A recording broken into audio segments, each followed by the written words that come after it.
Hello everyone and welcome back.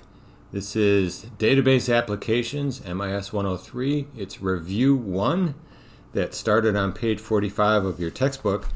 So far we have completed steps 1 through 9, and now we're going to look at step number 10.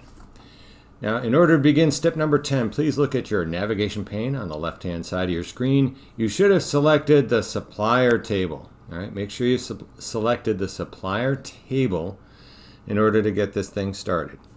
And then we're going to use the report tool to create a report based on the supplier table. So go to the Create tab, and then on the right hand side of the ribbon, click on the report tool, and a report automatically appears. This is the layout view of your report. And the handy thing about your layout view is this. You can see your data and you can adjust the shape of the report at the same time. That way you don't have struggling times visualizing, well, if I make this change, what will that do to my report? You don't have to worry about that with this layout view. That's what the magic is about this view. So the instructions ask you to change the layout. Okay, you're going to resize all the fields except the company field so that each field is slightly wider than the longest entry. Okay, let's start on the left with the supplier ID. Use your cursor and maneuver it to the middle of the right side edge, Your cursor should change shape so that it is two arrows, one pointing east, one pointing west. If that doesn't show up in the video, I apologize, but that's the shape that it should be in. Then left click and hold and move to the left. Okay, we're not going to change the company name. That one's going to stay the way it is. Then select with a left click right in the center of the category, and then left click at the edge, the right edge, and drag left. Address field. Left click at the right edge and hold and drag to the left. City field. Go to the right edge, left click and hold and drag to the left. State field, same thing. Notice every field's getting a little bit smaller.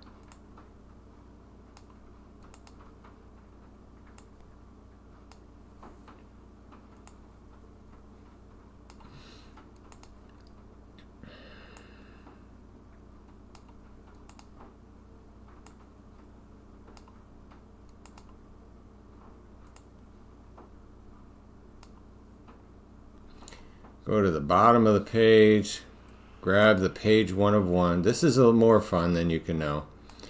Left click and hold right in the center and drag it to the left so it sits on page 1. Okay. Display the report in print preview and verify that all the fields fit across one page in the report. That's not going to happen. Here's why. I can see this dotted line, and unless we remove some of the fields, it's going to split itself. Or will it? What if we changed the setup of this page so that it printed in landscape view instead of portrait view? Still not enough room. Okay. What if we removed the company name field? No, I don't think the removal of the company field is going to help enough.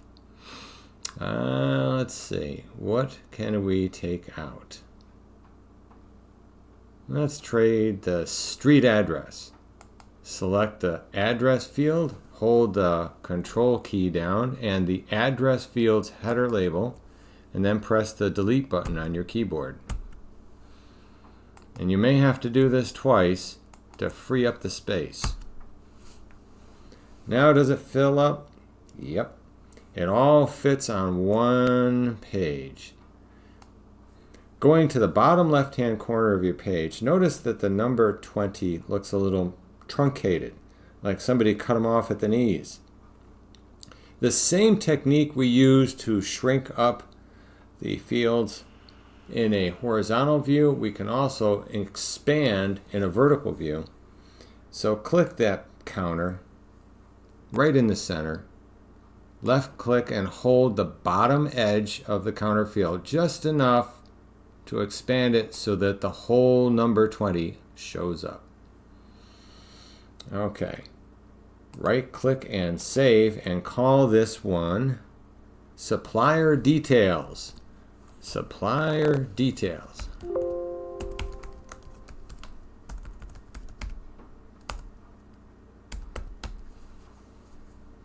There we go. Supplier Details it is. Click OK. And now right click, or is that a left click? Let's see, that's my left. That's my right. Well, since I'm using my left hand, everything looks different. We'll look at print preview. This is what it would look like if we printed it out on a piece of paper. Changing the shape of reports is a time-consuming task.